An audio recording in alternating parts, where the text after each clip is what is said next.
talked last week about some surprise elections, and I wanted to bring people's attention to a handful of ones that I've been looking at as potential surprises. Yeah, go. I love this. So the first one, and I think this is going to be obvious to some people, is that Plattner-Collins race. they are going to keep pulling out Oppo on him. They're going to keep it up at a huge pace. I think he's going to win.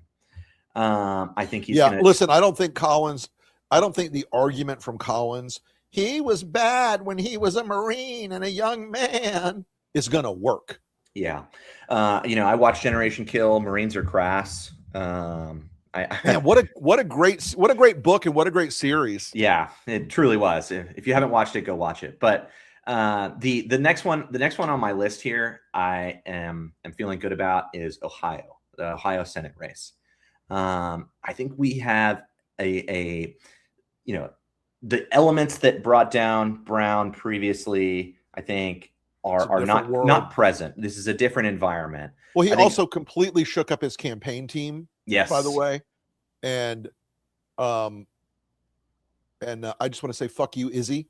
But that's we'll leave that on the deck for another time. They were not good.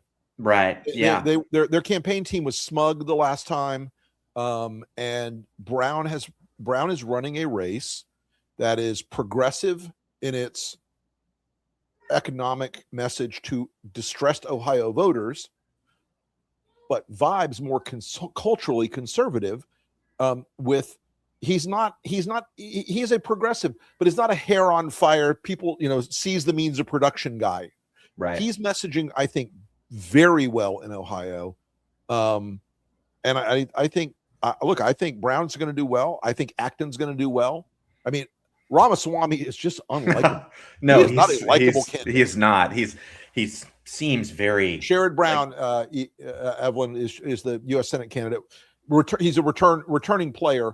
He's also got a huge name ID. He does, massive name which is ID. A big deal. That is a big deal. And you look at the polling in that race, and there's a huge convergence between the Democratic and Republican commissioned polls, something like 8 points divergence.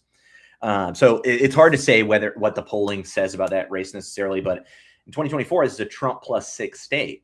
Yeah. Now look at Trump's approval rating in Ohio. I don't know what Morning Consult says it is right now, but I guarantee you it's underwater. I saw it was like 14 under. Yeah. So something like that. So Husted is not going to be able to ride on Trump approval to secure this seat. The last one I think we should talk about today is that Iowa Senate seat. I'm telling you, people. This is I think tariffs and the soybean industry in Iowa, I think that is sort of the thing that is going to kill Republicans' hopes for these seats. Turek and Sand both are in a different position. Yes. Listen, it's not just Iowa though, Andrew. Nebraska. Look, I know it's a long shot. Nebraska.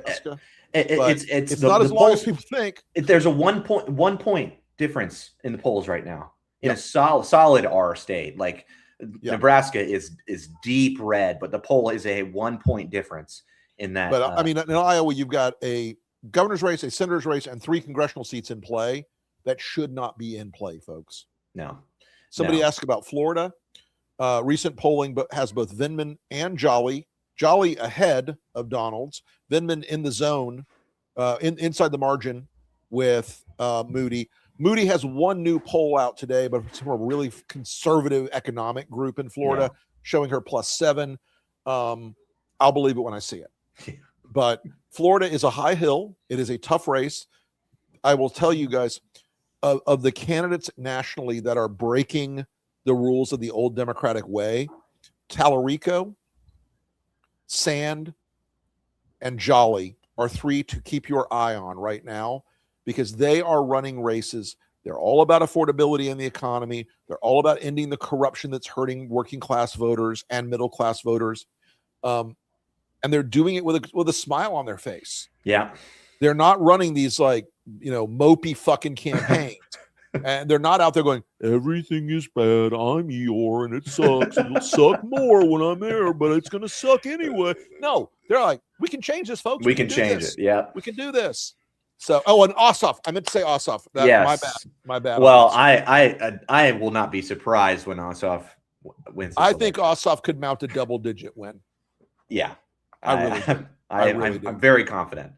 I think I think, maybe next week we'll talk about some more specific elections that are coming up, but because we are starting to get West. The problem Radio Free West is if you get rid of the blue dogs in your coalition, you're going to lose every single time, everywhere, all the time.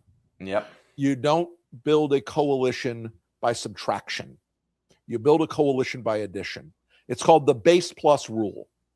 It's the reason Republicans won national elections from Reagan on, from Nixon. Actually, Nixon was one of the origin stories of the base plus rule, where you get your base and you add to it.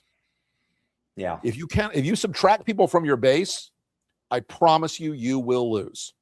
You'll lose. If purity means more to you than victory, then you're going to get purity and not victory. And you'll lose these swing elections that we're looking at, that we were just talking about, like those agriculture heavy areas in the Midwest, Iowa, Ohio, Wisconsin. Those are the places where there are a lot of these blue dog Democrats. You'll lose those races we were just talking about in Florida, in Georgia, in Texas. Those are places where there are a lot of people who are open to that blue dog messaging. Yep. And you think Tallarico can win without conservative Democrats?